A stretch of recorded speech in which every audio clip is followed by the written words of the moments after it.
கரூரில் செப்டம்பர் 27 தவேக தலைவர் விஜய் பங்கேற்ற பிரச்சார கூட்டத்தில் ஏற்பட்ட நெரிசலில் சிக்கி 41 பேர் இறந்தனர். இச்சம்பவத்திற்கு பிறகு நேற்று காஞ்சிபுரம் மாவட்டம் தவேக தொண்டர்களை ஸ்ரீபெரும்புதூரை அடுத்த குன்னம் கிராமத்தில் உள்ள தனியார் பொறியியல் கல்லூரி வளாகத்தில் விஜய் சந்தித்தார். தனிப்பட்ட முறையில் எங்களுக்கும் அவர்களுக்கும் எந்த பிரச்சனையும் கிடையாது. தனிப்பட்ட முறையில் அவர்கள் வேண்டுமானால் நம் மீது வன்மத்தில் இருக்கலாம். நாம் அப்படி கிடையாது. மக்களை, என்னை, எல்லோரையும் பொய் சொல்லி நம்ப வைத்து ஓட்டு போட வைத்து ஏமாற்றினர். ஆட்சிக்கு வந்த பின் நல்லது செய்வது போல நாடகம் ஆடுகின்றனர். அவர்களை எப்படி நாம் கேள்வி கேட்காமல் இருக்க முடியும்? கொள்கை கிலோ என்ன விலை என்று கேட்கும் அளவிற்கு கட்சியை நடத்தி கொண்டிருக்கும் முதல்வர் ஸ்டாலின் நமக்கு கொள்கை இல்லை என்கிறார். இவர்கள் கொள்கையை குத்தகைக்கு எடுத்தது போல பேசுகின்றனர். ஆனால் இவர்களின் கொள்கையே கொள்ளைதான். இது மக்களுக்கு தெரியாது என்று நினைத்துக் கொண்டிருக்கின்றனர் என பேசினார். மேலும் தேர்தல் வாக்குறுதிகளையும் அப்போது அறிவித்தார்.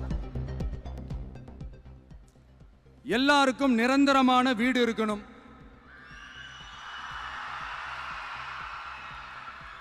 ஒவ்வொரு வீட்டுக்கும் ஒரு மோட்டார் சைக்கிள் வாகனம் உறுதியா இருக்கணும். காரும் தான் லட்சியம். அதுக்கான வசதி வாய்ப்பை உருவாக்குற அளவுக்கு பொருளாதார வளர்ச்சிக்கு வழியை உண்டாக்கணும்.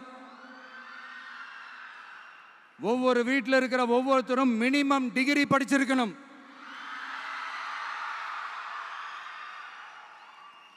ஒவ்வொரு வீட்லையும் குறைந்தபட்சம் ஒருத்தருக்கு நிரந்தர வருமானம் கிடைக்கணும்.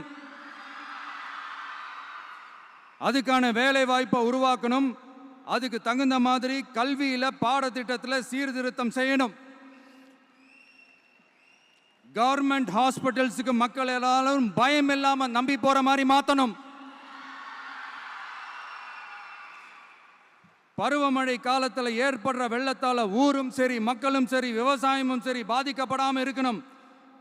அதுக்கு 4000 கோடி திட்டம்னு ஒரு உருட்டுனாங்களே,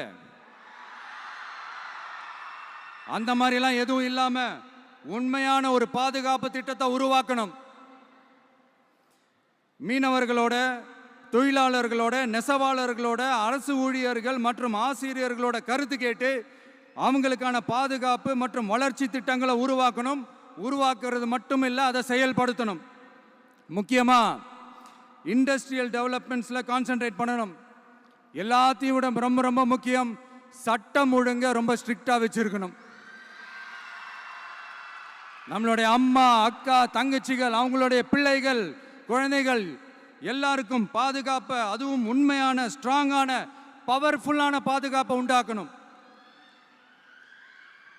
அண்ணா யூனிவர்சிட்டியில நடந்த அந்த பெண்ணுக்கு நடந்த அந்த பிரச்சனை மாதிரியோ, இல்ல கோவையில் நடந்த அந்த கல்லூரி பெண்ணுக்கு நடந்த பிரச்சனை மாதிரியோ அதெல்லாம் நடக்க விடவே கூடாது. நம்ம வீட்டு பெண்கள் ஸ்ட்ராங்கா, பயமே இல்லாம தைரியமா இருக்கணும்.